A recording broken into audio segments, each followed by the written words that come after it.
Selamat pagi, Assalamualaikum warahmatullahi wabarakatuh. Apa kabarnya semua anak-anak ibu? Ibu harap kalian semua dalam keadaan sehat ya.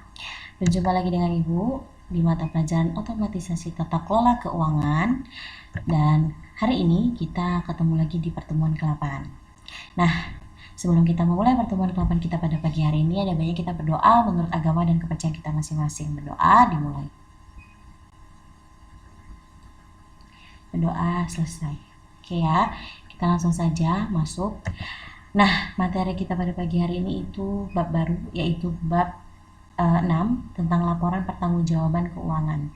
Nah, jadi kompetensi dasar dari bab ini yang pertama itu menerapkan pembuatan laporan pertanggungjawaban keuangan, yang kedua membuat laporan pertanggungjawaban keuangan. Adapun tujuan pembelajarannya, yang pertama menjelaskan pengertian laporan keuangan dan menjelaskan tujuan laporan keuangan dan kegunaan laporan keuangan.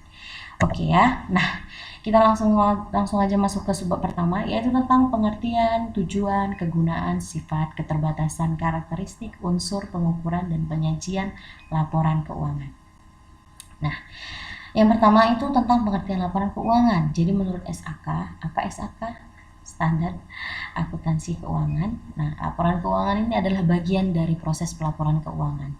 Laporan keuangan yang lengkap umumnya itu terdiri dari laporan laba rugi, laporan perubahan ekuitas, neraca atau laporan posisi keuangan ya, sekarang namanya, dan catatan atas laporan lain serta materi penjelasan yang merupakan bagian integral laporan keuangan.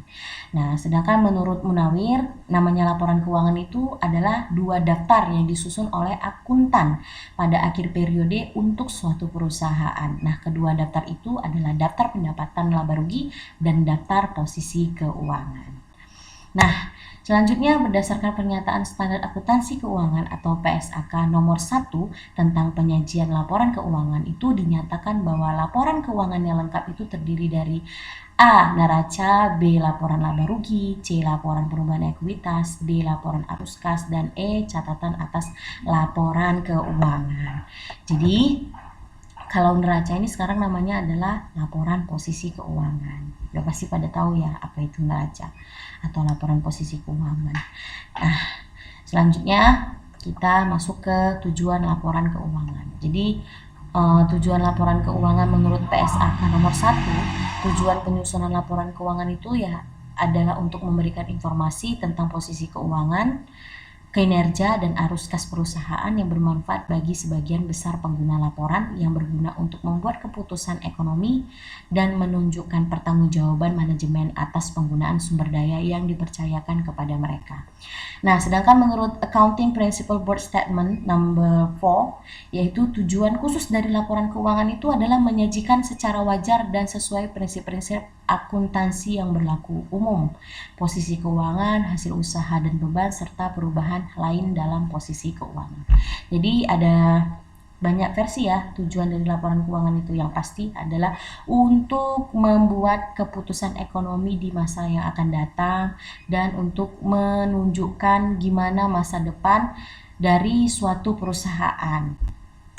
Nah, ketiga, kegunaan laporan keuangan. Jadi kegunaan laporan keuangan ini siapa aja sih Bu yang membutuhkannya. Jadi pertama itu ada investor. Jadi laporan keuangan itu sangat berguna bagi investor untuk apa Bu? Untuk melihat atau menilai kemampuan entitas pembayaran dividen di masa yang akan datang.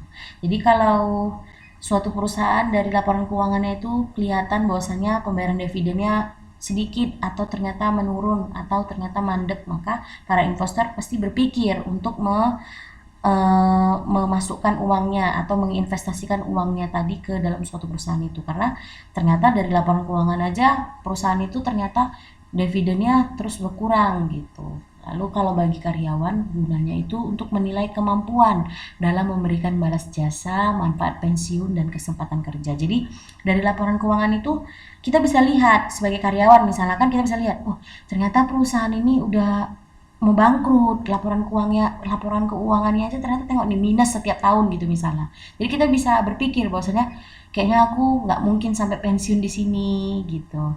Kayaknya aku harus cari ke tempat kerja yang lain. Nah, atau kalau misalnya ternyata posisi laporan keuangan itu bagus, selalu naik ya setiap tahunnya, kita bisa berpikir bahwasanya, oh, kayaknya ada jenjang karirnya nih saya kerja di sini gitu. Nah, selanjutnya sebagai pem- eh, kegunaan laporan keuangan oleh pemberi jaminan itu gunanya ya untuk menilai kemampuan membayar utang dan bunga yang akan mempengaruhi keputusan apakah akan memberikan jaminan atau tidak. Lalu eh, pemasok dan kreditur itu gunanya melihat laporan keuangan agar menilai kemampuan entitas membayar liabilitas pada saat jatuh tempo. Liabilitas kewajiban. Ingat ya, liabilitas itu kewajiban. Jadi kita sebagai debitur atau pemasok di perusahaan itu bisa lihat, oh laporan keuangannya bagus, berarti dia bisa nih bayar utang-utangnya atau membayar kewajiban-kewajibannya kepada saya sebelum saat jatuh tempo gitu. Nah, kalau pelanggan, kegunaan untuk melihat laporan keuangan itu ya supaya bisa menilai kemampuan entitas untuk menjamin kelangsungan hidupnya. Kalau pemerintah untuk menilai bagaimana alokasi sumber daya dari suatu perusahaan itu. Nah, kalau masyarakat ya untuk melihat tren dan perkembangan kemakmuran entitas saja gitu. Bahwasanya misal kayak perusahaan Unilever itu kan selalu bagus laporan keuangannya. Unilever gitu ya, lalu Wings gitu misalnya, itu kan selalu bagus laporan keuangannya karena setiap tahunnya menunjukkan peningkatan laba. Jadi kita sebagai masyarakat juga ngelihatnya, oh Unilever itu ternyata bagus, produk-produknya aja juga banyak kita pakai kan, tanpa kita sadari kan. Nah itulah kalau kita sebagai masyarakat ya hanya untuk melihat tren aja dan perkembangan dari perusahaan itu perusahaan besar itu maju dia sekarang gitu. Nah selanjutnya ada sifat laporan keuangan sebagai suatu laporan kemajuan laporan keuangan itu yang terdiri dari berbagai unsur. Jadi itu ada record fact, ada accounting conventional and postulate, dan personal judgment. Jadi ini semuanya itu merupakan sifat-sifat dari laporan keuangan. Nah, jadi kita bahas selanjutnya itu tentang keterbatasan laporan keuangan. Jadi menurut harapan, laporan keuangan itu memiliki keterbatasan-keterbatasan. Yang pertama itu bersifat historis, lalu bersifat umum, lalu bersifat konservatif, dan bersifat kualitatif dan fakta.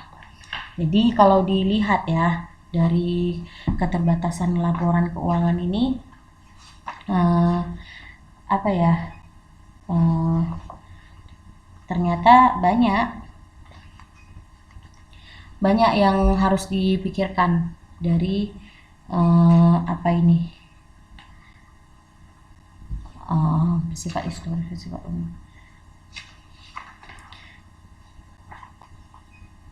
Nah, jadi kalau bersifat historis itu ya artinya bahwa laporan keuangan itu merupakan atas kejadian yang telah lewat. Kalau bersifat umum bukan dimaksud untuk memenuhi kebutuhan pihak tertentu. Kalau bersifat konservatif maksudnya itu dalam menghadapi ketidakpastian dia bisa mengambilkan keputusan yang tepat. Lalu kalau bersifat kualitatif itu tidak dapat dikuantitatifkan. Jadi umumnya tuh diabaikan. Itulah keterbatasan laporan keuangan. Nah, selanjutnya kalau yang tadi sifat laporan keuangan tadi ya sebagai suatu laporan kemajuan. Jadi kalau yang record fact itu artinya laporan keuangan tadi itu dibuatkan berdasarkan fakta dari catatan akuntansi seperti jumlah uang kas yang tersedia dalam kas perusahaan maupun yang disimpan di dalam bank. Kalau accounting conventional and postulate itu maksudnya ya data yang telah dicatat itu harus berdasarkan pada prosedur maupun anggapan-anggapan tertentu yang merupakan prinsip-prinsip akuntansi yang umum. Nah, hal ini dilakukan dengan tujuan untuk memudahkan dalam pencatatan. Kalau personal judgment ya itu artinya bahwa pencatatan transaksi itu udah diatur oleh dalil-dalil dasar yang telah ditetapkan menurut standar praktek pembukuan. Nah, itulah dia. Nah, selanjutnya ada karakteristik kualitatif laporan keuangan. Jadi karakteristik kualitatif laporan keuangan itu ada 4 ya. Karakteristik kualitatif itu merupakan ciri khas yang membuat informasi dalam laporan keuangan berguna bagi pemakai. Itu ada 4 karakteristik kualitatif pokoknya. Yang pertama itu mudah dipahami. Yang maksudnya mudah dipahami itu ini informasi yang disajikan dalam laporan keuangan itu harus lebih mudah dan cepat dipahami oleh banyak pengguna. Lalu relevan itu maksudnya informasi yang terkandung di dalam laporan keuangan itu harus relevan dengan kebutuhan pengguna untuk proses pengambilan keputusan. Jadi informasinya itu harus nyambung. Nah, kemudian keandalan itu dikatakan andal itu jika informasinya itu bebas dari kesalahan material dan penyajiannya itu secara jujur mengenai hal-hal yang seharusnya disajikan. Jadi laporan keuangan itu tidak bebas dari bias gitu. Lalu yang terakhir itu dapat dibandingkan. Artinya tuh laporan keuangan yang dibuat oleh perusahaan itu dalam 1 tahun itu harus dapat dibandingkan dengan tujuan untuk mengidentifikasi kecenderungan posisi dan kinerja keuangan. Jadi bisa kita bandingkan misalnya laporan keuangan tahun ini dengan tahun depan atau laporan keuangan tahun ini dengan tahun yang lalu, itu bisa kita lihat perbandingannya. Itulah karakteristik kualitatif pokok yang terdapat dalam laporan keuangan. Nah, kemudian ada pengakuan unsur laporan keuangan. Ini pengakuan unsur laporan keuangan ini dalam SAK etap 2009 itu ada pengakuan aset, pengakuan kewajiban, pengakuan penghasilan, dan pengakuan beban. Nah, ini namanya pengakuan aset itu ya aset itu diakui dalam neraca jika kemungkinannya itu manfaat ekonomisnya di masa mendatang itu mengalir ke entitas dan aset-aset tersebut mempunyai nilai yang dapat diukur dengan andal. Kalau pengakuan kewajiban, yang namanya kewajiban itu berarti memungkinkan pengeluaran sumber daya yang mengandung manfaat ekonomi. Kalau pengakuan penghasilan ya merupakan akibat langsung dari pengangkatan dan kewajiban, penghasilan dari kewajiban ya. Lalu pengakuan beban itu merupakan akibat langsung dari pengakuan aset dan kewajiban. Nah, selanjutnya kita masuk ke pengukuran dan penyajian laporan keuangan. Jadi pengukuran ini adalah proses penetapan jumlah uang untuk mengakui dan memasukkan setiap unsur laporan keuangan dalam laporan posisi keuangan dan laba rugi. Jadi proses ini tuh menyangkut pemilihan dasar pengukuran tertentu. Dasar pengukuran yang lazimnya digunakan organisasi dalam penyusunan laporan keuangan itu kan biaya historis, maka dasar pengukuran ini biasanya digabungkan dengan dasar pengukuran yang lain, yaitu nilai realisasi atau penyelesaian, biaya kini, dan nilai sekarang. Nah, atas dasar biaya historis itu apa Bu? Jadi atas dasar biaya historis itu yaitu aset tadi dicatat sebesar pengeluaran kas atau setara kas yang dibayar atau sebesar nilai wajar dari imbalan yang diberikan untuk memperoleh aset tersebut pada saat perolehan. Jadi liabilitas dicatat sebagai jumlah yang diterima sebagai penukar dari kewajiban atau dalam keadaan tertentu. Nah, kalau atas dasar nilai realisasi itu maksudnya asetnya itu dinyatakan dalam jumlah kas yang dapat diperoleh sekarang dengan menjual aset dalam pelepasan normal. Nah, liabilitas ini dinyatakan sebesar nilai penyelesaiannya, yaitu jumlah kasnya itu tidak didiskontokan yang diharapkan akan dibayarkan untuk memenuhi liabilitas dalam pelaksanaan usaha normal.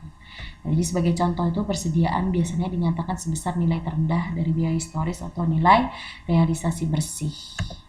Nah, itulah pembelajaran kita pada pagi hari ini. Agak padat ya, agak banyak. Nah, kalau ada yang belum paham bisa tanya ke Ibu nanti dan bisa ditanyakan melalui chat sesi tanya jawab.